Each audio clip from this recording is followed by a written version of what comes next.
welcome again to Study English, IELTS preparation. I'm Margot Politis.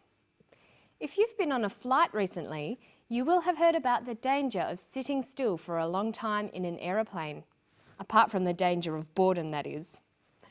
The danger is from a condition called deep vein thrombosis, or DVT.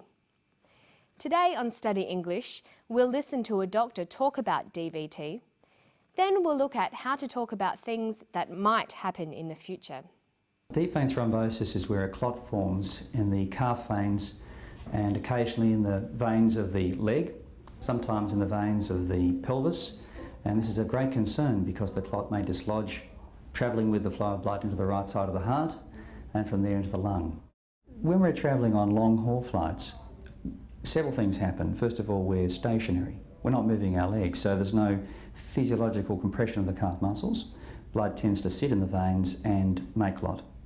Number two, the environment is dry. We dehydrate.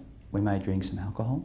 We dehydrate even further. Alcohol is a diuretic agent. It results in us actually drying out, and that makes the blood a little bit thicker and stickier. And these factors lead to clotting. Sometimes, perhaps particularly in the economy section of an aeroplane, we may be a little bit cramped and our leg may be slightly compressed on the seat. This could further prevent blood flow back to the heart and trap blood in the leg where clotting may occur. Dr. Crantock was talking about things that could happen, may happen, or perhaps will happen in the future. Perhaps is an adverb. It's a word like maybe or possibly. It gives a statement the sense that the speaker is not sure if the thing will happen. Perhaps I will means the same as possibly I will or maybe I will. May and could are modal verbs. May has a number of meanings.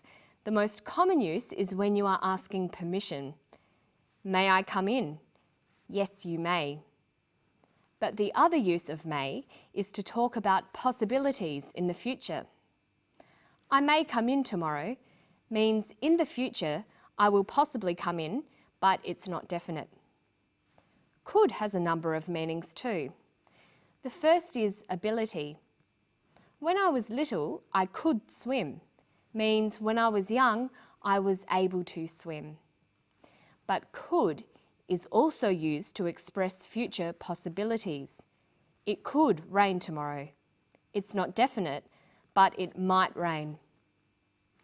Dr. Crantock is talking about what can happen sometimes on flights, but it won't definitely happen. Listen again. Sometimes, perhaps particularly in the economy section of an aeroplane, we may be a little bit cramped and our leg may be slightly compressed on the seat.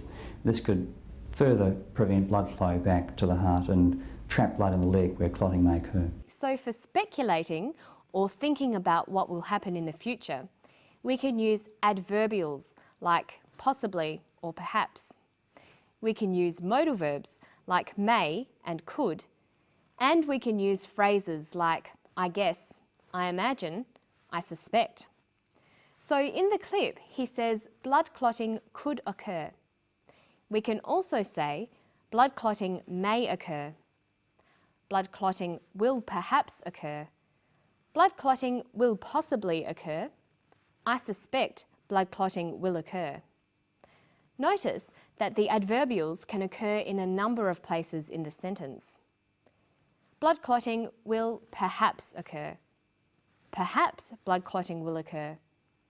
Blood clotting perhaps will occur. Blood clotting will occur perhaps. Listen to Dr. Crantock and the way he structures his argument. Listen for a topic sentence and for the way he lists the different ideas. When we're travelling on long haul flights, several things happen. First of all, we're stationary. We're not moving our legs, so there's no physiological compression of the calf muscles. Blood tends to sit in the veins and make clot. Number two, the environment is dry. We dehydrate. We may drink some alcohol. We dehydrate even further. Alcohol is a diuretic agent. It results in us actually drying out, and that makes the blood a little bit thicker and stickier. And these factors lead to clotting. The first sentence is the topic sentence. He said, when we're travelling on long-haul flights, several things happen. So we know from this topic sentence that he's going to tell us about travelling on long-haul flights. But there are lots of things you can say about travelling on long-haul flights, so he says something else in this sentence that gives us more information. He says, several things happen. This phrase is called the controlling idea. Every topic sentence has a controlling idea. It tells us what the focus of the paragraph will be. So he's going to be discussing several things that happen on long-haul flights. In the rest of the paragraph, he lists some of the things that happen. He raises the points one by one and discusses them in detail. When we're travelling on long-haul flights, several things happen. First of all, we're stationary. We're not moving our legs, so there's no physiological compression of the calf muscles. Blood tends to sit in the veins and make clot. Number two, the environment is dry. We dehydrate. We may drink some alcohol. We dehydrate even further. Alcohol is a diuretic agent. It results in us actually drying out, and that makes the blood a little bit thicker and stickier. And these factors lead to clotting. Dr. Crantock says, first of all, we're stationary. This is the first factor in his argument. People are stationary or sitting still. He says, number two, the environment is dry. This indicates it is the second factor in his argument. Moving on through the argument, you can keep discussing factors by using transition signals, such as another factor is, in addition or additionally, furthermore, above all. You could also use next, but this is quite informal as well.